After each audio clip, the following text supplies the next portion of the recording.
इस कहानी का उद्देश्य किसी की भावनाओं को ठेस पहुंचाना नहीं है, बल्कि मनोरंजन करना है। इसे अन्यथा ना लें। मेरा नाम मोहन है और मेरी उम्र 30 साल है। मेरी शादी को अभी 3 साल पूरे हुए हैं और अभी मेरे कोई बच्चा नहीं है। बच्चा पैदा ना करने का कारण है मेरी जॉब। मेरी जॉब बार बार छूट जाती है, जिसके कारण घर में काफ़ी दिक्कत का सामना करना पड़ता है। मेरी पत्नी का नाम है सोनिया और उसकी उम्र 26 साल है। शादी के बाद हम दोनों का जीवन अच्छा चल रहा था, लेकिन धीरे धीरे हम दोनों का एक दूसरे से मन भर सा गया है। पहले हम सब अपने गांव के घर में रहते थे, लेकिन जब से मेरी जॉब शहर में लगी है तो मैं और सोनिया शहर में ही रहते हैं और मेरे माता पिता गांव में रहते हैं। दोस्तों, मैं अपनी पत्नी के बारे में बताना चाहूँगा कि वह कैसी दिखती है। सोनिया बिल्कुल फिट है, न ज़्यादा मोटी और न ज़्यादा पतली। सोनिया का रंग बिल्कुल गोरा है। सोनिया हमेशा साड़ी ही पहनती है। वह हमेशा गहरे गले का ही ब्लाउज पहनना पसंद करती है, जिसके कारण पीछे उसकी गोरी पीठ दिखती रहती है।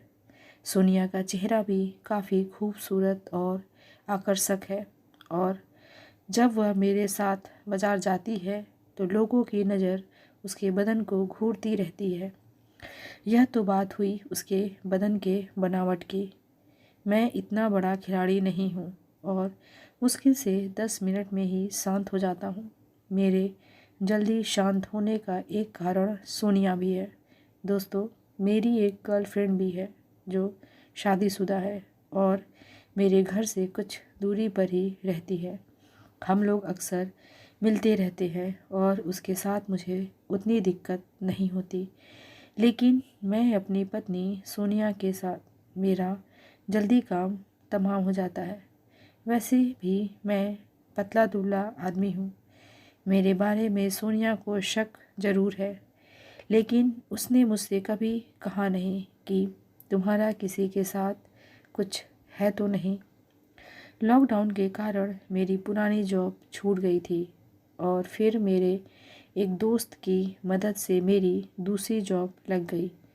मुझे उस कंपनी में काम करते हुए 1 साल ही हुआ था और इस दौरान वहाँ के बॉस से मेरी अच्छी जमने लगी थी। कई बार वे मेरे घर भी खाने पर आए थे। दोस्तों, 2021 में जून का महीना चल रहा था और कुछ दिनों से मैं सोनिया के व्यवहार में अजीब सा बदलाव गौर कर रहा था। पहले वह छोटी छोटी बातों पर ही गुस्सा हो जाती थी और चिड़चिड़ापन उसके अंदर बना रहता था, लेकिन उस समय वह मेरी किसी बात का बुरा नहीं मानती थी। मेरा बहुत ख्याल रखने लगी थी और काफ़ी खुश रहती थी। मैंने भी सोचा कि चलो, इस समय ये लड़ती नहीं है और खुश रहती है। मैं सोच रहा था कि शायद मेरी नई जॉब लगी है और पैसे भी अच्छे खासे मिल रहे हैं, इसलिए वह तनाव मुक्त रहती है। लेकिन मेरा ये सब सोचना गलत ही था। वो कैसे? ये बात आपको आगे पता चलेगी। दोस्तों, मैं जिस कंपनी में काम करता हूँ वहाँ 2 शिफ्ट में काम होता है। एक दिन की शिफ्ट और दूसरी रात की शिफ्ट। मतलब एक हफ्ते हमको दिन के शिफ्ट में काम करना पड़ता है और अगले हफ्ते रात की शिफ्ट में काम करना पड़ता है। ऐसे ही एक बार मेरी रात शिफ्ट चल रही थी। मैं रात 7 बजे घर से निकलता था और सुबह 7 बजे ही वापस आता था। इस दौरान सोनिया को रात में अकेले ही रहना पड़ता था। ऐसे ही एक दिन सुबह सुबह मेरे साथ ऐसी घटना हुई कि मेरे होश उड़ गए। मैं सोच में पड़ गया कि ऐसा कैसे हो सकता है। हुआ यह था कि मैं अपनी रात की शिफ्ट ड्यूटी करके सुबह घर वापस आया। मैंने अपने कपड़े उतारे और फ्रेश होने के लिए बाथरूम चला गया। बाथरूम के अंदर जाकर मेरी नज़र टॉयलेट सीट पर गई और मैंने गौर किया कि टॉयलेट सीट के पानी में कुछ तैर रहा है। मैंने पास जाकर देखा तो मुझे मेरी आंखों पर विश्वास नहीं हुआ। दोस्तों, मैं सोच में पड़ गया कि यह यहाँ कैसे आ गया, और मैं तो कभी इस्तेमाल नहीं करता। दोस्तों, मुझे पूरा शक हो गया कि सोनिया मुझसे ज़रूर कुछ छुपा रही है, पर मैं उस वक्त बिल्कुल चुपचाप रहा और सोनिया को कुछ भी नहीं बोला, क्योंकि मैं खुद ही ये सब कर रहा था। मैंने सोनिया को भनक भी नहीं पड़ने दी कि मुझे कुछ मिला है या मुझे उस पर शक है, लेकिन मेरे मन में तो यह बात बार बार किसी खंजर की तरह लग रही थी कि मेरी पत्नी मुझे धोखा दे रही है और मुझे पता भी नहीं है। मेरे मन में बिल्कुल भी शांति नहीं थी। 1-2 दिन तक मैं बस यही सोचता रहा कि किस तरह से पता लगाया जाए। काफ़ी सोचने के बाद मुझे एक उपाय आया और मैं बाज़ार जाकर चुपचाप एक माइक्रो कैमरा ले आया। वो कैमरा इतना छोटा सा था कि कहीं भी आसानी से छिपाया जा सकता था और उसमें 24 घंटे तक की वीडियो रिकॉर्ड हो जाती थी। उसके बाद मौका देखकर मैंने वो कैमरा अपने बेडरूम में इस तरह से सेट किया कि पूरे पलंग की वीडियो साफ साफ आ सके। अब मुझे इंतज़ार था कि कब सोनिया के बारे में मुझे पता चल सके कि वह कौन है। इसके बाद तो मेरी दिन की ड्यूटी आ गई और इस दौरान घर पर कोई भी नहीं आया, क्योंकि मैं रोज़ वीडियो चेक कर रहा था। मुझे अपने बेडरूम में कैमरा लगाए 1 हफ्ता हो गया था, लेकिन मुझे अभी कुछ पता नहीं चल पाया था। लेकिन जैसे ही मेरी रात की शिफ्ट आई, मुझे सब पता चल गया कि वह कौन था। और दोस्तों, हुआ भी ऐसा ही। सोमवार का दिन था और मेरी रात शिफ्ट की पहली रात की ड्यूटी थी। ड्यूटी जाने से पहले ही मैंने कैमरा चालू कर दिया और उसमें वीडियो रिकॉर्ड शुरू हो गया था। ठीक 7 बजे मैं ड्यूटी के लिए निकल गया और सारी रात मैं कंपनी में काम करते हुए यही सोच रहा था कि क्या आज मेरे हाथ कुछ लगेगा, क्या मुझे सब पता चल जाएगा। मेरे अंदर जल्दी घर जाकर वीडियो देखने की जल्दी थी। सुबह हुई और मैं घर पहुंचा। घर पर सोनिया अकेली ही थी और उसके चेहरे पे थकावट साफ नज़र आ रही थी। ऐसा लग रहा था कि जैसे वह रात भर सोई नहीं थी। सोनिया घर के काम में व्यस्त हो गई और मैं बाथरूम जाकर फ्रेश होकर नहा धोकर चाय नाश्ता करने लगा।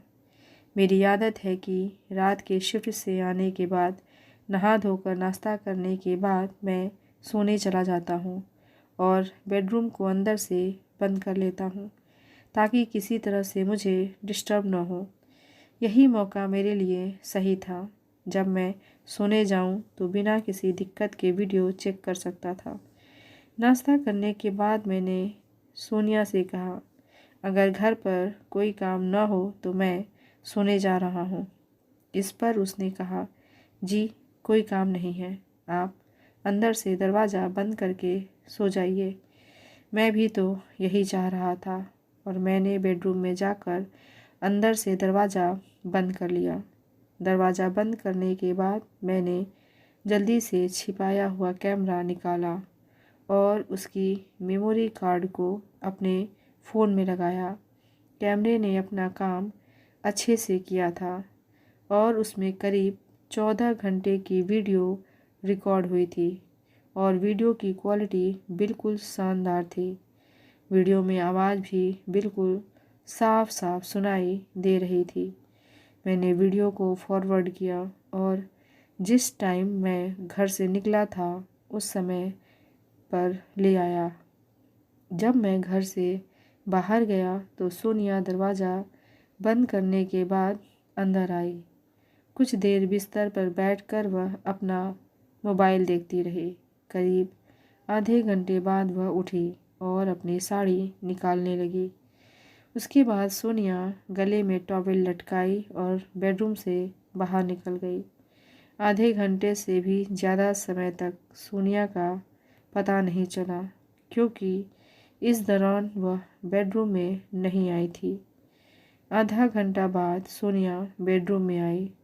उस वक्त वह पूरी तरह गीली थी, मतलब वह नहाकर आई थी। इसके बाद उसने अलमारी से कपड़े निकाले और पहन ली। उसने गाउन पहना, जो कि उसने अपनी पसंद से लिया था। फिर उसने अपने अंडर आर्म में डियो लगाया और उसके बाद वह अपना मोबाइल लेकर बिस्तर पर लेट गई। मुझे ऐसा लग रहा था जैसे वह किसी से चैटिंग कर रही थी। उस समय रात के 10 बजे थे। वह उठी और बेडरूम से बाहर चली गई और वापस आकर अपने बिस्तर की चादर निकाल कर नई चादर बिछा दी। इसके बाद काफ़ी समय तक वह चुपचाप पलंग के एक कोने पर बैठी हुई थी।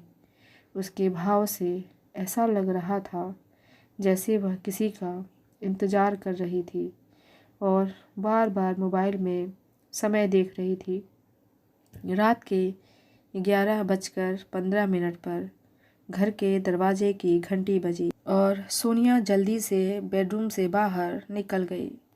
उसके बाद 11:45 तक बेडरूम में कोई हलचल नहीं हुई और बेडरूम का दरवाज़ा बंद ही रहा। उसके बाद जब दरवाज़ा खुला तो सोनिया को कोई आदमी गोद में उठाए अंदर आया। उस शख्स को देखकर मेरे होश उड़ गए। इस शख्स के बारे में मैं कभी सपने में भी नहीं सोच सकता था। दोस्तों, वह शख्स था मेरे कंपनी का मेरा बॉस। अपने बॉस के बारे में बता दूं, वह 50 साल का एक लंबा चौड़ा ऊंचे कद का पहलवान जैसा आदमी है। मेरी बीवी की उम्र उसके सामने महज 26 साल है और वह उसकी बेटी की उम्र की है। बॉस सोनिया को गोद में उठाए हुए बेडरूम में आया और सोनिया अपने चेहरे को इधर उधर कर रही थी। बॉस ने पलंग के पास आकर सोनिया को नीचे उतार दिया और वह बॉस से दूर जाने लगी।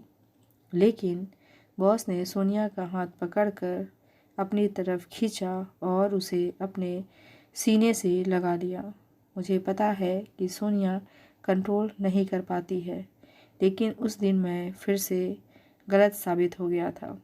काफ़ी देर के बाद बॉस ने सोनिया को रोका। उसने बोला, अब सब्र नहीं हो रहा है, लेकिन मैं कुछ कर नहीं सकता था, क्योंकि मैं भी तो ये सब करता हूँ। काफ़ी देर दोनों ऐसे ही एक दूसरे से हंस हंस कर बात करते रहे, लेकिन सोनिया नहीं मान रही थी। सोनिया उससे अलग होने की कोशिश करती रही। करीब 5 मिनट तक ऐसे ही चलता रहा। सोनिया को मज़ा आ रहा था। वह भी बॉस का साथ दे रही थी। सोनिया बोली, आज आपने फिर से बॉस, कुछ नहीं होगा, चिंता ना किया करो, मैं हूँ ना, अगर कुछ हुआ तो। सोनिया, आपको बोलती हूँ, लेकिन आप हमेशा भूल जाते हैं। बॉस, आज जल्दी जल्दी में भूल गया, अब से ध्यान से लाया करूँगा। तब बॉस ने पूछा, मज़ा आया या नहीं, यह बताओ। सोनिया, बहुत मज़ा आया। सोनिया बुरी तरह से थक गई थी। इसके कारण ही आज सुबह उसके चेहरे पे थकावट नज़र आ रही थी। दोस्तों, इसके बाद मैंने कई बार रिकॉर्डिंग की, लेकिन मैंने आज तक सोनिया को इसका पता नहीं चलने दिया, क्योंकि मैं खुद सोनिया को इस तरह से खुश नहीं कर सकता। कैसी लगी आपको ये कहानी, कमेंट करके ज़रूर बताइएगा। मिलते हैं अगली कहानी के साथ। धन्यवाद।